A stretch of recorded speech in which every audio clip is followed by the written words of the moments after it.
चांगली परिस्थिती आहे। साधारणपणे एकंदर जर बघितलं आपल्याला की छत्रपती कारखान्यामध्ये एकूण मतदान जे आहे ते साधारणपणे 22,782 हे अ वर्गाचं आहे आणि ब वर्गाचं आहे ते 324 आहे, असं एकूण 23,000 आहे।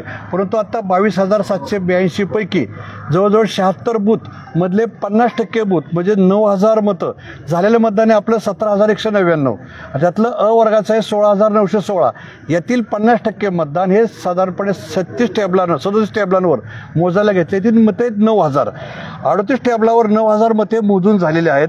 यामध्ये गट नंबर 1, गट नंबर 2 म्हणजे गट नंबर 1 लासूरनेचा आहे, गट नंबर 2 संसरचा आहे आणि गट नंबर 3 उद्दटचा आहे, यांचा समावेश आहे। यामध्ये श्री जगदंबा पॅनलचे सगळे उमेदवार आघाडीवर आहेत। जय भवानी माता पॅनलचे उमेदवार सगळे आघाडीवर आहेत। साधारणपणे आमच्या पॅनलला झालेल्या मतदानाच्या 70% मतं मिळत आहेत आणि विरोधी 30% मतं मिळत आहेत। लासूरने गटातून पृथ्वीराज जाचक यांना साधारणपणे 6,000च्या आसपास मतं मिळत आहेत आणि 3,000 विरोधात जात आहेत।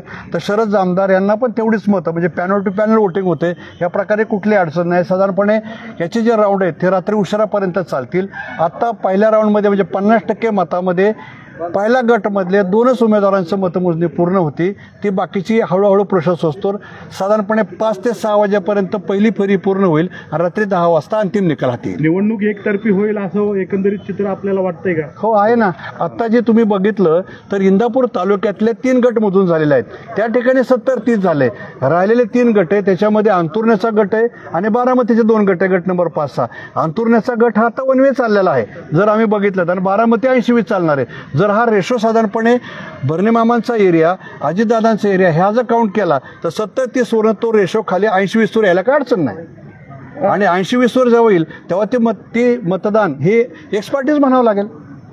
सभासदांचे आपण कशा पद्धतीने नाही मी आभार मानेन, पण पूर्ण सगळे मतमोजणी झाल्यानंतर पण निश्चितपणे सभासदांनी पॅनल टू पॅनल वोटिंग केलेलं आहे। क्रॉस वोटिंग एका दुसऱ्या भागामध्ये झालंय, तो भाग सोडला तर अजितदादा पवारसाहेब, दत्तात्रय भरणे मामा, पृथ्वीराज जाचक यांच्या नेतृत्वावर सभासदांनी विश्वास टाकलाय हे आता स्पष्ट झालेलं आहे। दादा उमेदवारांची एकदमच विजयाची घोषणा होईल का? नाही, कसं आहे माहिती आहे का की पहिले 6 गट हे अगोदर आपल्याला डिक्लेअर करता येतील, त्यानंतर जनरल जागा, कारण जनरल जागेचं काउंटिंगला थोडा उशीर लागणार आहे। त्याच्यामुळे स्टेप बाय स्टेप साधारणपणे रात्री 10 वाजेपर्यंत सगळे निकाल क्लिअर हाती येतील। धन्यवाद। अजित पवार जिंदाबाद।